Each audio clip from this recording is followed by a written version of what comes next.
Welcome to the Bush School, welcome to the Bush Center, and welcome to the Annenberg Presidential Conference Center. I also represent the lowest IQ you will see on this stage tonight. So I'll take great pride in that as well. Welcome to Reimagining Globalization, which is a great topic.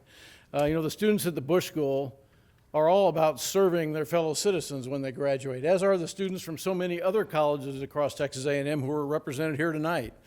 I think it's a fascinating topic because it's a fascinating audience that's come to hear about it.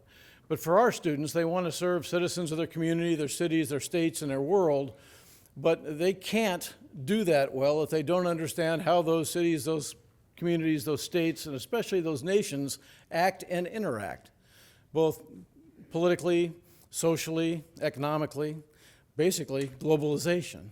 You've got to understand it these days if you plan to be successful. That's why you're here, so you can get a little bit deeper understanding of it and maybe add it to your discussions around the conversations you're going to be having here in the near future. For the students who are here tonight, you're going to have a real privilege hearing our speaker, I think. I think you're going to find this is a tremendous data point for you and your education. And for the rest of us, we're just grateful to be here and have you in our midst, sir. So thanks for making the trip. As you'll hear in a minute, he is more than qualified. I'd like to recognize two people in particular in the audience tonight. One is a member of the Board of Trustees, the Texas A&M Foundation, Mr. Bill Toller, who is, where'd you go, Bill? I know you're here somewhere. There you are. Thank you, sir, for being here. And I'd also like to recognize Bill and Barbara Huffman, who are great friends of this university, a great Aggie family, and great friends of the Bush School. So Bill and Barbara, thank you for being here. And I don't see where you are out there. There you are. Just wave at us right up here now. Thank you for being here. And thanks to all the rest of you for taking time from your very busy lives and schedules to be here and join us tonight. It's really a privilege to have you here. I would tell you that very few people in the world understand this topic better than our speaker. He is remarkable. And to introduce him tonight, please join me in welcoming to the stage another very remarkable guy, the director of the Scowcroft Institute for International Affairs, co-host for this evening's event, along with the Mosbacher Institute for Trade, Economics, and Public Policy, the very honorable and dashingly handsome Andrew Natsios.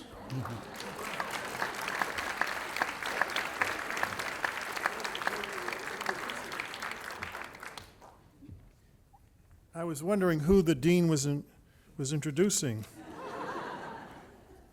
Anyway, thank you for coming to our event this evening, Reimagining Globalization with Dr. Dani Rodrik at Harvard. Dr. Rodrik is the Ford Foundation Professor of International Political Economy at the Kennedy School of Government at Harvard. He has published widely in the areas of economic development, international economics, and political economy. He's also one of my favorite economists. That's why it was very easy for Raymond and I to agree to bring him here. I don't want to overdo this, and I have no reason to. There's one other great economist at Harvard, is my other favorite, and that's Amartya Sen, who won the Nobel Prize for Economics. I do think you are eventually going to get a Nobel Prize for Economics. I hope sooner rather than later, and I think your research deserves it myself. His current research is focused on economic employment and economic growth in both developing and advanced economies. He is the recipient of the inaugural Albert Hirschman Prize of the Social Sciences Research Council and the Leontief Award for Advancing the Frontiers of Economic Thought. Professor Rodrik is the currently president-elect of the International Economic Association. His newest book is Straight Talk on Trade, Ideas for a Sane World Economy. I would never use the term sane with the world economy, but that's a different subject. He has published 3 other books on economics. He was also appointed by Pope Francis to the Papal Academy of Social Sciences, which is, I think, a great honor.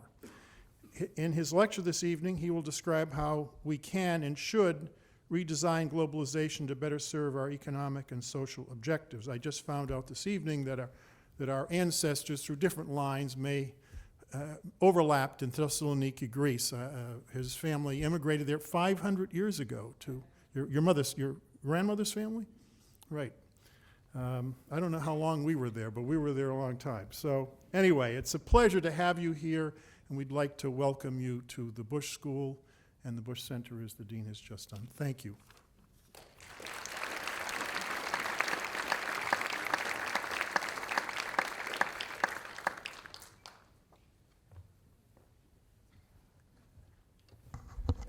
Well, thank you. Well, first, good evening to everyone, and thank you very much for this this very, very warm welcome. I really feel humbled by those introductory words. It's a great pleasure to be here. I'm really looking forward to the next hour discussing globalization and its future. With you. I have to say that this is it's a first for me that literally giving a speech, having stepped off a plane 15 minutes ago. It wasn't supposed to have been this tight, but through a long series of mishaps, I ended up taking a later flight, and I'm sorry to all those of you I was supposed to meet earlier in the day, and that I won't be able to. I've given the title of my talk Reimagining Globalization, because we know that globalization is in trouble, and sooner or later we'll have to place it on some more fundamentally sound principles. And this is an area that I've been doing a lot of thinking for some time, and so I want to share some of my views with you on that. But I thought I would start with a very sort of long detour into history, going back to the late 19th century, and remind you that the backlash to globalization actually has a very long history. It's a very long American history. And the phenomenon of populism, which has become very topical today in our current era, is actually no stranger to this country's history.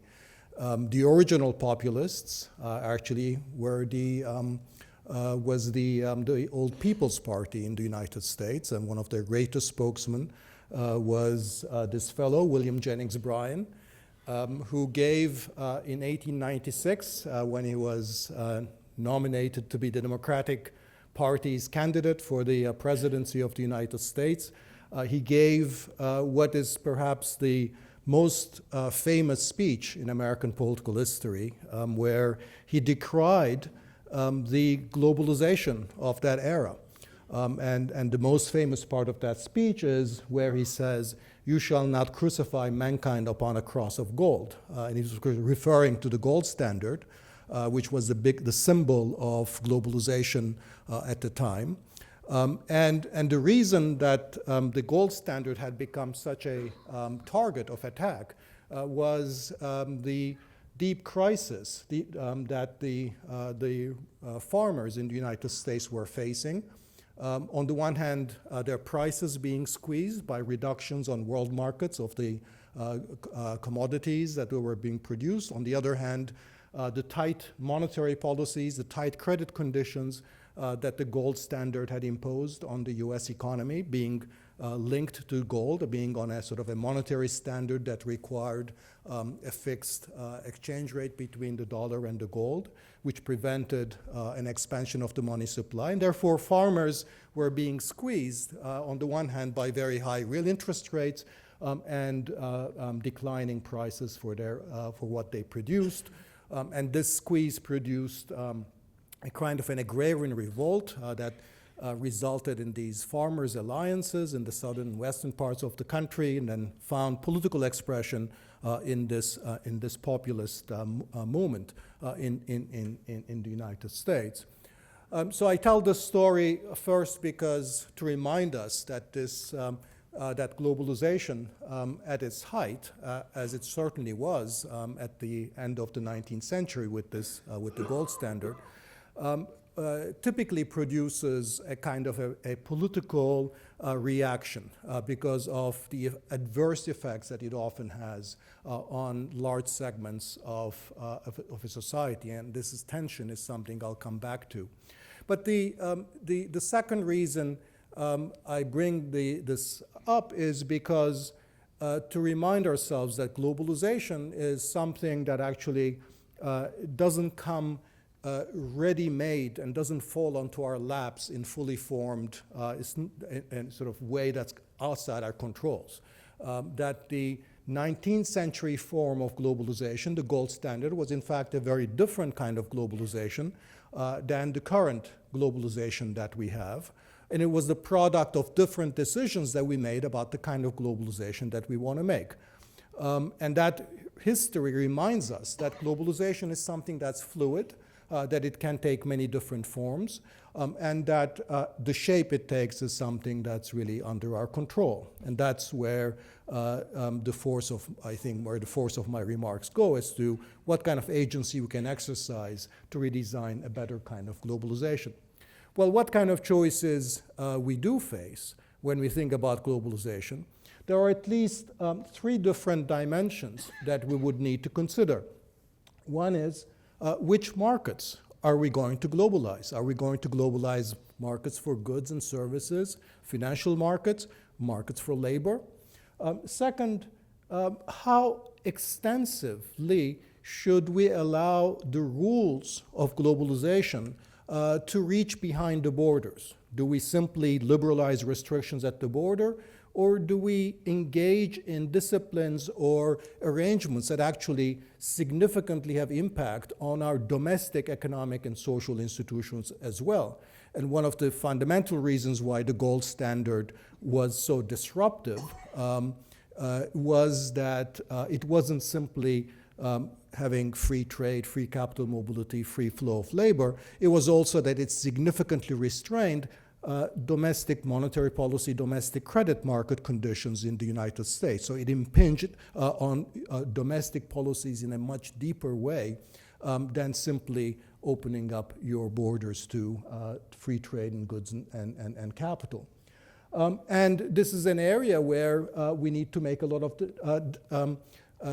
choices. That in today's globalization, we have extensive set of rules in areas like subsidies, and intellectual property rights, in investments, or rules constraining industrial policies. We don't have that many rules with respect to carbon emissions or tax regimes. And the question we need to ask is, how do we choose where we want to have these rules and that will reach behind the border and constrain what governments can do? And where is it that we don't want to have those rules? Leave it to national autonomy or to national governments to design their own rules without external constraint.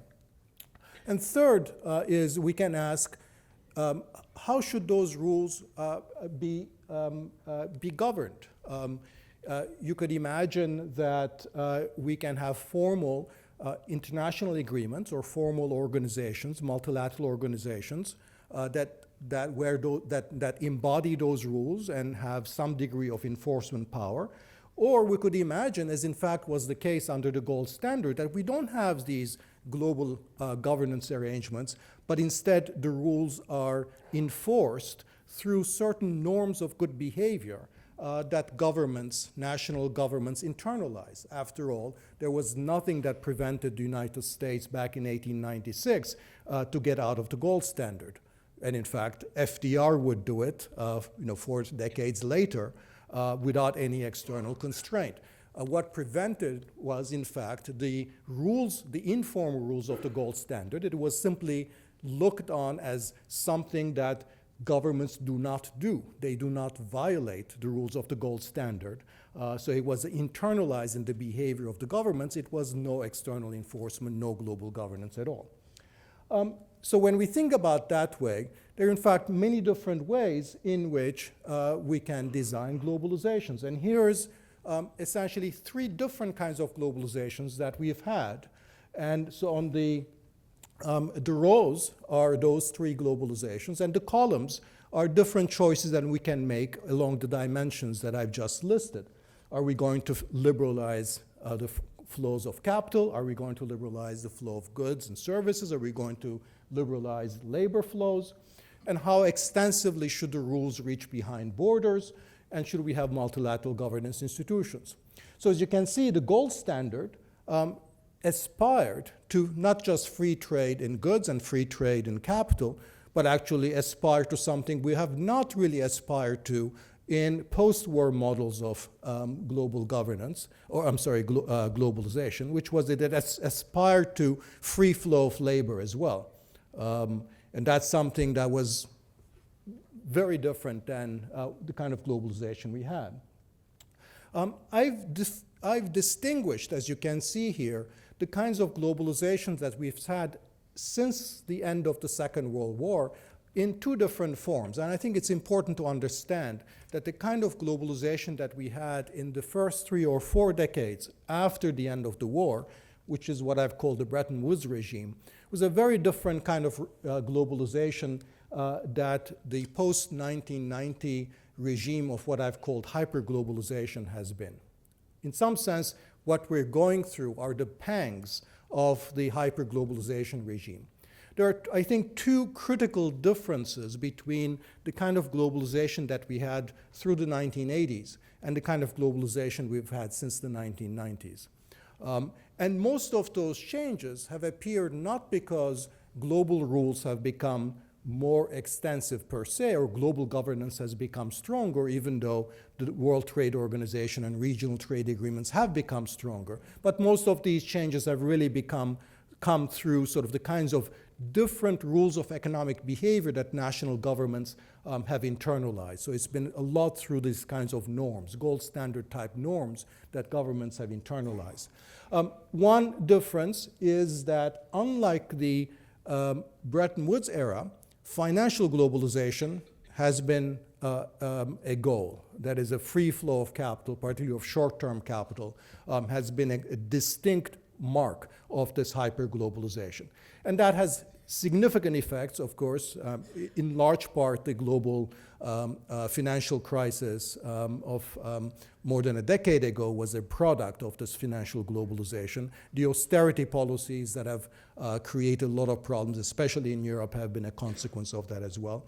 So in many ways, financial globalization has returned us back to a kind of a gold standard understanding of economic policy.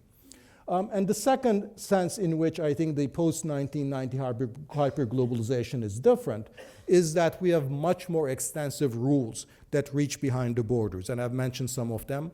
The new regimes in the WTO, or the new style trade agreements, and indeed the kinds of policy requirements of financial globalization are much more extensively behind the border kinds of measures, so that countries and governments have found that rather than the world economy essentially being in the service of domestic economic policymakers, more and more economic policymakers found that they had to justify what they were doing by the requirements of the global economy. And it didn't matter whether you were a government of the right or a government of the left. If you were a government of the right, you would say, I need to cut taxes, I need to reduce the red tape. Why? Because so we can compete better in the world economy. If you're a government of the left, you'd say, I need to invest in infrastructure, I need to invest in education.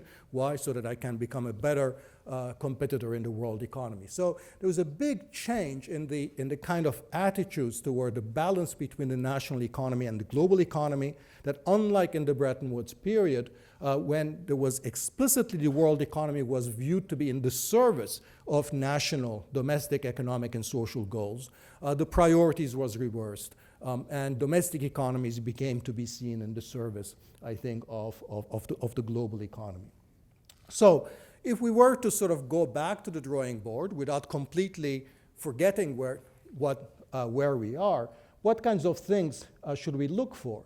Well, of course, globalization is largely economic. So we want to ensure that we have an economically sensible globalization. That is to say that we want to ensure that we have an economically efficient resource allocation globally, that a kind of globalization that spurs economic growth. But we can't stop there. That's only one goal. The second is that we care about distributive justice and fairness as well. So we have to worry not just with all economic growth, the size of the pie, but how that pie is distributed within nations and across nations.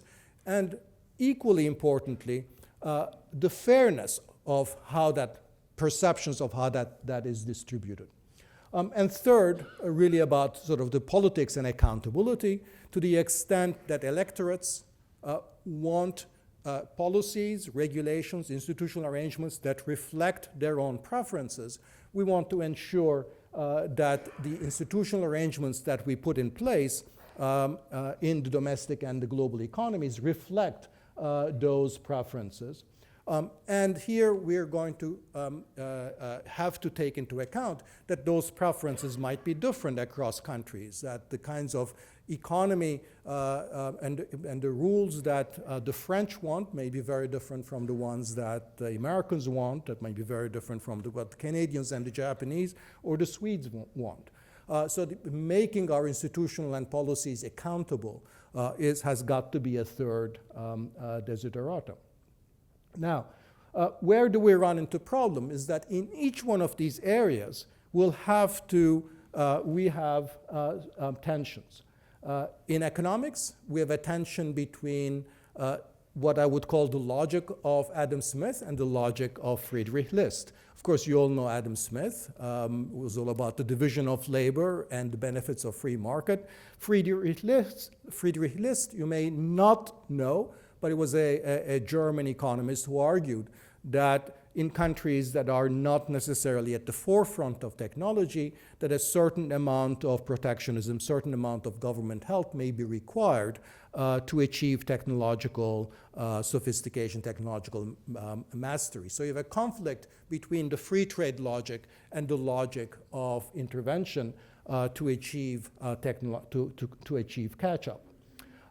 With respect to distribution, of course, we have certain ideas that are very deeply embedded in economic theory, which says that freer trade can expand the size of the pie, but freer trade is also, by the very same logic, is going to cause the redistribution of income. In fact, a lot of redistribution of income. That anybody who understands the theory of comparative advantage knows that you cannot have one without the other. That is, redistribution of income is the flip side of the gains from trade coin. That if anybody is telling you you can have a lot of gains from trade without redistribution, they actually don't understand what they're talking about, that you don't have one. This is a notion that's deeply embedded in standard economic theory. And with respect to politics, we have to face off the trade-off that these gains from trade, which require harmonization of policies across the world and the elimination of transactions cost, cut across this alternative requirement that we also want these institutional arrangements to reflect the diversity of preferences around the world. So we need to find an appropriate point in this trade-off that if we try to maximize the gains from trade, that might come at the expense of minimizing the responsiveness of national public goods or national institutional arrangements to domestic electorates. So one thing that economics tells us that's extremely important is that in international economics, virtue is its own reward, which is to say that if you think about why countries pursue open trade policies or open capital market policies, it's not to confer benefits to other nations. So if countries are able to take care of their own domestic distributional, domestic social justice agendas, they ought to want to be able to maintain actually open economies. So to the extent that countries have that freedom to ensure that the domestic economic policies are consistent with social justice and social preferences, that they also would want to have, subject to that constraint, a relatively open policy. So openness is its own reward. So we have a strong presumption, therefore, that for most of the things that would sustain an open world economy, open trade policies, sound macroeconomic policies, appropriate financial regulation, and so forth, that governments left to their own would actually want to do that without necessarily enforcing a common set of rules without global governance or without necessarily global norms about how countries need to pay attention to other countries. That doesn't mean that countries necessarily will always pursue those policies. It just means that when they do not, the problem is going to arise not from the absence of these global rules, not from inadequate globalization per se, but from domestic political failures. So I think if the United States who had to revise its NAFTA, where the China trade shock has become so politically salient, the problem to a much greater extent has to do with the fact that the United States was unable to engage in the social transfers and the social welfare policies and the safety nets to ensure that, in fact, a wider set of beneficiaries were not created from those trade arrangements. So it was really just to a large extent, a domestic failure. In economic theory, there are two significant areas that stand as exception to this rule, that virtue is its own reward. And those are called, in economics, they're called on the one hand the beggar thy neighbor policies, and secondly, they're sort of global public bads. And I'll say a couple of words about these in a second, but the argument here is going to be that since these are the major areas of exceptions to this rule that left to themselves, countries would actually do the right thing, not just for themselves, but for the global economy as a whole, that to the extent that we have global rules, global governance, global norms, that they ought to focus precisely on these two areas rather than in other areas as a whole. So what are these? Beggar thy neighbor policies are policies that provide benefits at home only to the extent that they impose costs on foreign countries. So any policy has spillovers to other countries. In an interdependent world economy, you can't avoid those, but beggar thy neighbor policies are special because they provide benefits at home only to the extent that they hurt other countries. So some example of that would be if you have a monopoly of a particular resource. Oil for the oil exporting countries was an example. Rare earth minerals in China, it was a recent example. If you have a monopoly, trying to restrict the export of those things so you can actually reap monopoly rents on world markets would be an example. Another one is in a world where there is not sufficient employment, undervaluing your currency so that you can actually export your unemployment to other countries would be another example. The third example is what a lot of small jurisdictions do in order to shift tax to their own jurisdictions by having very low corporate taxes to attract not really physical investment, but paper investment from other countries and that's sort of the lower corporate taxation. The global public goods, I think, sort of the major example, and of course, probably the most important area of global governance failure is the climate change area. The climate is a global public good. Controlling greenhouse gases is a global public good. There is a strong incentive for countries to free ride on other nations' policies in these areas. So that would be the second major area.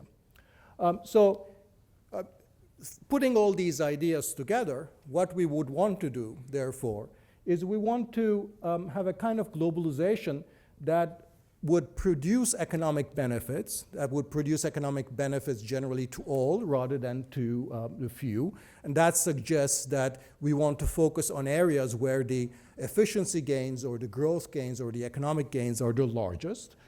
Second, focuses particularly on those areas where policy has the feature of these beggar thy neighbor or global public bad features. But otherwise, in fact, is fairly tolerant of what countries can do. That is, leaves a lot of space for autonomy for countries to choose their own regulatory arrangements. So the question then, and I'll close in 3 minutes, is In terms of the globalization of the future, so all these question marks, what would that actually imply? So ticking off each one of these areas very quickly.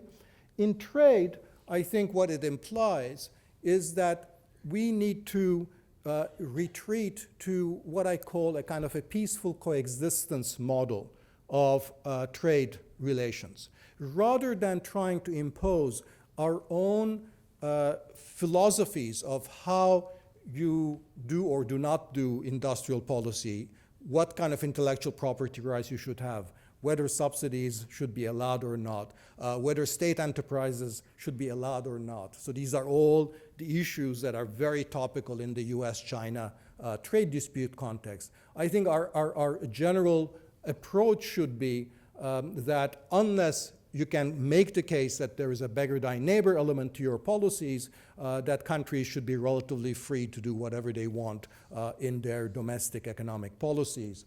So that would mean much more permissive rules on subsidies, intellectual property rights, and industrial policies, potentially expanded safeguard allowance for countries to protect their sensitive sectors in cases where there is cases of social dumping, as I've said here. In the area of international finance, I think it would also be partly a retreat because I think financial globalization has advanced to a stage where it's very, very difficult for economists to actually find any benefits. Whereas the costs in terms of both distributional costs and costs in terms of economic instability, financial crisis, financial volatility are now amply demonstrated. So here's a case where we have had a globalization definitely go too far in the sense of beyond the point where there are economic returns and to the point where we created a lot of economic instability. One area where I think we need much greater discipline would be in the case of this global financial registry to prevent the wealthy corporations and wealthy individuals from evading taxes from their local jurisdictions. Now, the one area where, in fact, globalization has not gone nearly as far as it should, bearing the principles I've laid out, is actually in terms of labor mobility. There are huge economic gains to be had. Also, there are, I think, some very serious problems about how to manage this. I'm happy to talk about this later on, but I just want to signal this and go back to sort of what that matrix that we had, that in one area where there are still significant economic benefits to be reaped through further liberalization is in the area of labor markets. If we have gone too far in the area of trade and financial globalization, we have not gone nearly far enough. I'm not advocating that we should throw national borders open. I don't think that's realistic or necessarily desirable. But the barriers right now are so high that even a relatively small relaxation in those barriers, for example, greater use of these temporary work visa programs, would generate economic benefits that are orders of magnitude greater than any trade agreement in terms of the traditional style that focuses on intellectual property rights or further liberalization of agricultural markets or manufactured goods and so forth. In governance, I think I've already signaled what I was going to say. I think we need to focus global governance and political capital, the limited political capital that we have there, to those areas where I think we're facing through beggar thy neighbor policies and through global public goods. That's probably climate change would be number one, number two, number three there. But there are a few other areas such as tax competition and anti-competitive behavior.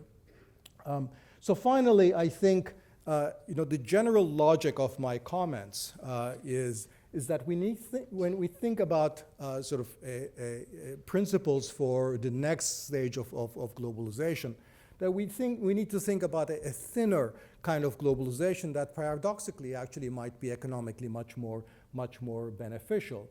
that we provide much greater room for individual nations to deal with their domestic economic policies, to address the broken social contract that they face, and for countries in the South, in developing countries, much greater room to manage their economies and achieve productive diversification through industrial policies. That we move to a kind of a mindset where rather than we're exchanging market access to benefit banks or international corporations, we're actually exchanging policy space to allow national governments a greater space to achieve domestic economic and social goals. And where we need to focus global governance is where I think the biggest, where there are the biggest gains in terms of climate change, possibly when the political situation is ripe, cross-border labor mobility, and international coordination on tax havens, which is really long overdue. So I take it that Raymond, Rob, and I are going to now have a bit more discussion, and so let me just stop here, and I look forward to this discussion.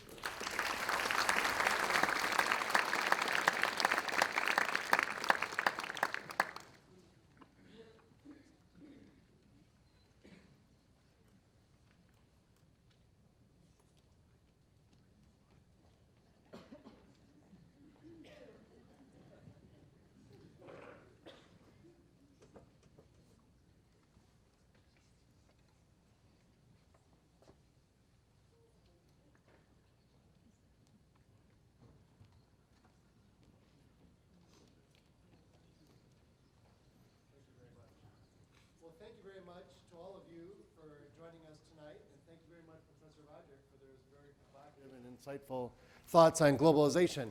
One of the things I think we've all recognized at the Mosbacher Institute and the Scowcroft Institute is that these days globalization has been in the news. It's also been a subject of much contention. So it's really important to actually have some honest thought and exchange of ideas about the different ways we can shape it. I'd like to go back to, your books are great, and everyone loves your books, Andrew, and we assign your books repeatedly, and we're big fans. I want to recommend everyone read these books to promote your books a little bit here. But I was really intrigued by the preface, I think, of Straight Talk, and when you pointed out that when you were asking economists for someone to write the foreword and to promote your book, they said, you know, Dani, I can't do that because this feeds the anti-globalization rhetoric, right? This feeds sort of this backlash, this monster, where people might want to kill the baby as they throw out the bathwater, right? The whole thing. And I really liked your response at the time, which was, I've been saying this for 10, 20 years, and we wouldn't have the backlash we had today if people had listened to me back then, right? So your earlier books were like, we need to shape this in a way that I won't didn't say prevent that. That's the way I read it. That's the way I read it. You should have listened to me back then. You could talk about some of the, especially globalization, has globalization gone too far, and how that, the lack of attention to that contributed to the current backlash. Yeah, I mean, so I think, you know, I always like to talk, I like to talk about both ideas and interests. Mm-hmm. So I think I don't want to exaggerate the role that economists and their ideas have had. So I think I don't want to go and say that it's because economists who basically just pushed one side of this argument about the gains from trade while forgetting, you know, the other side of the argument about redistribution and some of the other problems. I think what has happened is that, you know, very important vested interests have been, involved here as well. So that if we've moved from the Bretton Woods system to the hyperglobalization, it's also because we've had, you know, pharmaceutical companies and multinational corporations and big banks that sort of looked and said, this is a great opportunity for us to have market access. So, pharmaceutical companies, for example, which for the longest time had not been able to make any progress to get higher, more restrictive patent terms in the developing countries, in the World Intellectual Property Organization, suddenly, where this discussion properly belongs, suddenly said, oh, you know, the trade regime, we can actually make some headway there. So we can make intellectual property rights a trade issue, call it trade-related intellectual property rights, hence TRIPS, and sneak this into a kind of trade agreements, and that's effectively what they did. Now, and that, by the way, is one area where the economists have played a positive role, because, as you say, most economists were actually against the introduction of intellectual property rights into trade agreements. But I think in too many other areas, I think economists sort of poo-pooed some of these concerns about that, that in the case of trade, that there would be significant losers, that in the case of financial globalization, that we were aggravating financial imperfections, we would create greater incidence of financial crises and so forth. So it was that essentially, and what I meant to say in the preface was to say that the economists were so concerned not to feed the protectionists, the groups that are interested in trade protection for their narrow, selfish interest. They forgot that the forces that were pushing for these trade agreements were in this for their own narrow, selfish interest as well. So it wasn't that the banks and the corporations that were pushing for these financial globalization, for these new style trade agreements, they were not interested in maximizing aggregate welfare or increasing the overall size of the economic pie. They were there for their own selfish vested interest reasons.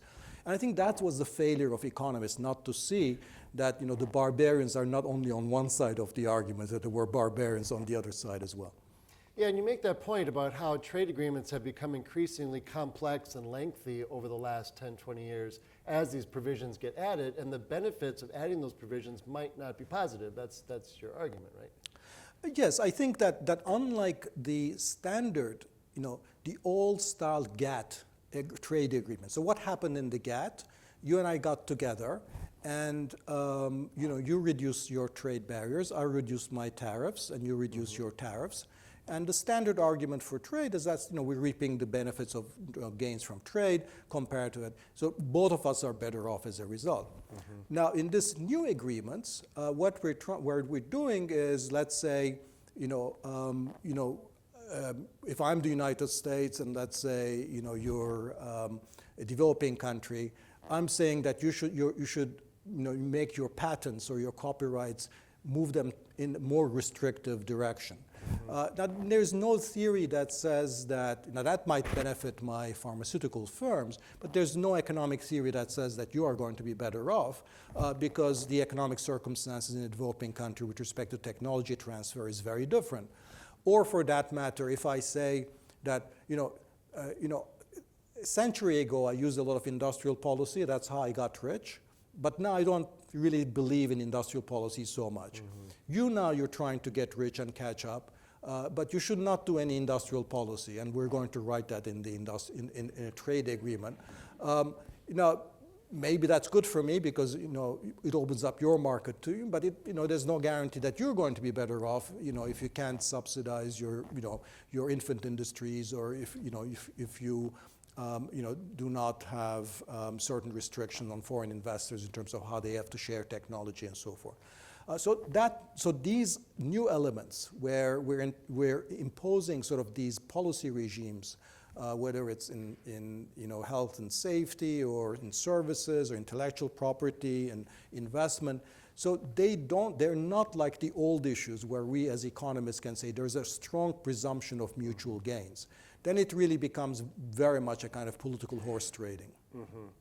And I understand that, and I feel I wouldn't be doing my job if I didn't push back a little bit on some of your comments tonight. Particularly, I think there's many people in this audience that when you put up there that we should be permissive of Chinese subsidies, for example, people might have been taking a gasp. I heard a couple gasps in the audience at that. So could you just elaborate on that? Because I know a lot of our tension with China is this creates an unfair trade situation. How would you address those concerns? So the issue with subsidies is very interesting because the logic of if you think about it purely as an economist, right? Another country subsidizing their exports to you is about the last thing you want to stop them from doing, right? Why? Well, because by subsidizing these things to you, they're making these exports cheaper for your consumers. and you're getting the benefits of trade in a very weird way. And who's paying the cost of the subsidy? The subsidy is being paid by the Chinese government, the Chinese taxpayers. So why should you be against it? So if you like, sort of trade, which is what's the point of trade? The point of trade is to be able to get things cheaply from the rest of the world. Well, when other countries subsidize them, you can get them even cheaper. So why would you want to actually stop this? Now, think about that for a second. Now you might say, oh, but what they're doing is basically anti-competitive, which is that they're undercutting our own producers in doing so. Well, there are two ways you can say that. First, in domestic antitrust policy, for example, when we certainly have rules about predatory behavior, predatory pricing, but there is a very high threshold for the Department of Justice or courts to buy that argument, which is that it's not enough for a firm to charge, let's say, below cost. But there has to be some expectation that by doing so, you're able to drive the other firms out of business. Now, that second requirement is a demanding one. In international trade, we're never even close to trying to make that argument. So we simply assume just because it's a subsidy, it must be a bad thing. If you're serious about that argument, and I would buy that argument to the extent that you're able to also show that the subsidy is not just making goods cheaper, which is good, with the whole point of trade, but that by making goods cheaper is let's say it's for anti-competitive reasons is driving some of your domestic firms out of business, and once that happens, they'll jack prices up again, right? That's the whole point of predatory pricing, and that's a good logic, but the only circumstance in which we can worry about subsidies is when we apply that predatory pricing logic, and we never do in trade. Now, in general, what has happened in China is this. China, as everybody knows, has had an incredible growth in the last 40 years. And a lot of that growth has become because the Chinese government has engaged in very aggressive industrial policies, in diversifying and in developing new. So that has increased income. So I will make this claim, which is that the Chinese market for US companies today is much bigger than it would have been had China, in fact, never subsidized or engaged in industrial policies back in the early 1980s, because it would never have had the kind of growth that it has. And the reason that China has become an issue is precisely because its unorthodox policies on industrial policies have been so successful. So I don't want to take the point is not that we should allow China to have all the subsidies in the world, but it can't be that just because China is subsidizing or China is imposing technological requirements on firms, that on its own is ground for saying that this is something that they ought not be doing. If there is a true beggar thy neighbor aspect to it, then it should absolutely be subject to discipline, and that's why I gave the predatory pricing example. That's an example of beggar thy neighbor. But I think we've just applying this in a much broader and much more indiscriminate way that is not justified. So when you were making that argument, it was in the broader scheme of we shouldn't have trade agreements that allow rules to be imposed on other countries. Earlier, right, I mean, I'm with you, right, okay.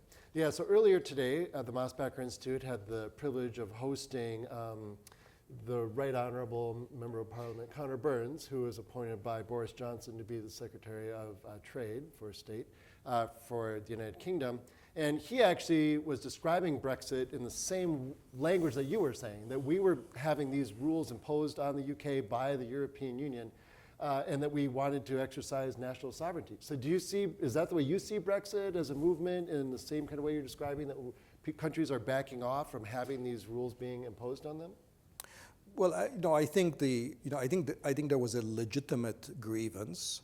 The legitimate grievance is largely that, in fact, the extensive European regulations were felt by large number of British voters that, that they were an infringement on national sovereignty. Now, what are those? A lot of people, of course, felt very upset about the European Union immigration rules, that, that those were, decided at the EU level, and that Britain could not have its own separate immigration rules. But it also went to things like, Europe has, 200,000, nearly 200,000 pages of regulations. It's called the acquis communautaire. And they're really, they're extensive. They're sort of like, they tell British farmers what the size of chicken coops ought to be and things like that. And that, in many ways, sort of symbolic, but it's also, was a kind of a sense that this decision-making authority had moved beyond this kind of, the chain of democratic legitimacy, that it was being done in a very technocratic fashion. And I do think that the European Union as a whole is a kind of a democratic legitimacy problem. I think that the single market has become overly technocratic, that it lacks political legitimacy, that there is not enough political representation and accountability to underpin this centralization of economic rules. And so I can understand some of where this feeling came from. Now, if I fall to the Brexit process, it would be that, if you want to fully exercise your national autonomy, then you ought to also have a vision as to how you're going to exercise that autonomy.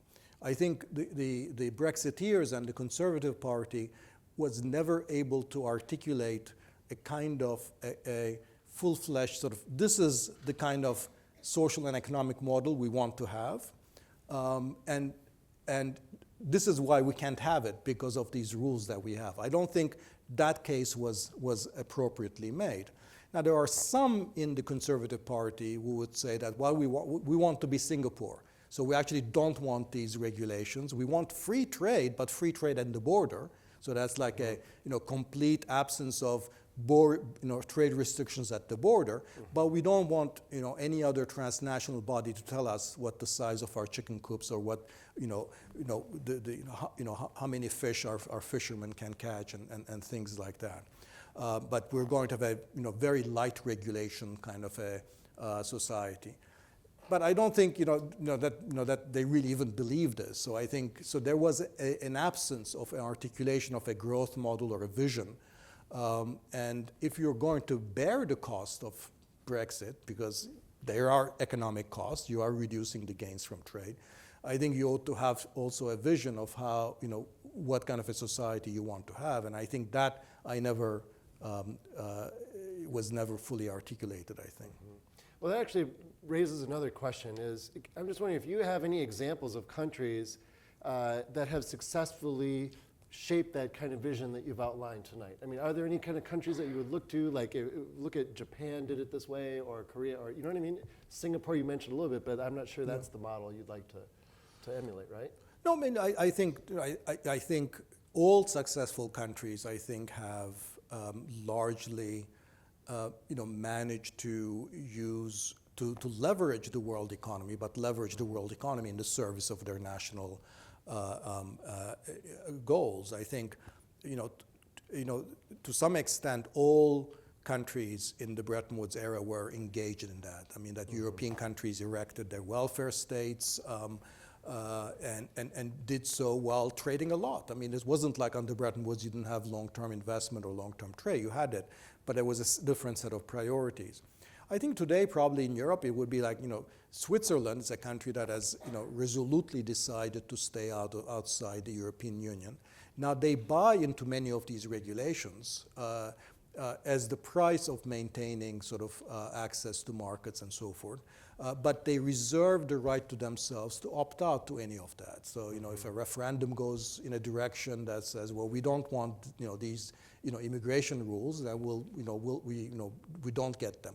So they have maintained their kind of freedom and autonomy, and as a result, I think, even though in practice they look like they're buying into many of the same regulations, the whole political conversation is very different because they know that they can always. It's not like the European Union or the Euro where there's no exit. Euro, there is no exit. Now, once you're in there, there's not any arrangement whereby you can leave. So for them, sort of the notion that through referenda, through national decisions, they are still free to set their own, capital market rules, their exchange rate, and their own regulations, the rules on immigration, and so forth. I think and they're certainly not poorer as a result. So I think it would be an example. So Boris Johnson was one example of this leading this effort to pull themselves out, maybe to exercise national sovereignty, and Switzerland's another example. Here in the United States, the USMCA just got signed. We mentioned this a little bit on the way in. And part of the motivation that President Trump had for renegotiating NAFTA into the USMCA was part of this backlash, right? People were not getting the gains from NAFTA. It was the worst agreement ever. How do you see the USMCA that just got signed and some of the changes that were involved in it? Does that the kind of changes that would meet those needs, or do you think it went in a different direction? I mean, I think in the USMCA in particular, there are certain things that I like, certain things I don't like. I think what I do like is the weakening of the investor-state dispute settlement provisions. And for those of you who don't know, these are rules that previously allowed America or any corporation to essentially sue a government for rules that they felt created some cost to them that removed some of the privileges of market access that the NAFTA had previously created. So in principle, and this was a kind of a, all win, no loss kind of a situation for firms where they can take governments to court for regulations, environmental or other regulations. And if they win damages. If they lose, there's really nothing out. They just pay a court cost or an arbitration cost, and that's about it. I think that's a sort of a, and corporations are the only groups that are allowed to actually do this. It's not like labor can sue governments or environmental groups can sue governments for violating the rules. It was only investors that could do that. So I think that's outside the kind of natural sort of the mining and sector. I think those rules now are much weaker, and I think that's a good thing. On the other hand, I think there are some areas where I think it's gone in the other direction, which is that the original NAFTA came into force in 1994 when intellectual property rights were still, had entered trade agreements, but not in the full force that they have since then. So what the USMCA now does is actually extend these intellectual property rights, for example, in the area of and also in the area of e-commerce, digital commerce. There are lots of restrictions on what the Mexican government, for example, can do in terms of whether it can localize data, whether it can have privacy rules that are different from those in the U.S. So there was a lot of exporting of current American practices to Mexico that I think is rather goes in the direction of this regulatory harmonization, which I'm. But I'll say one last thing. I think the problem with the current administration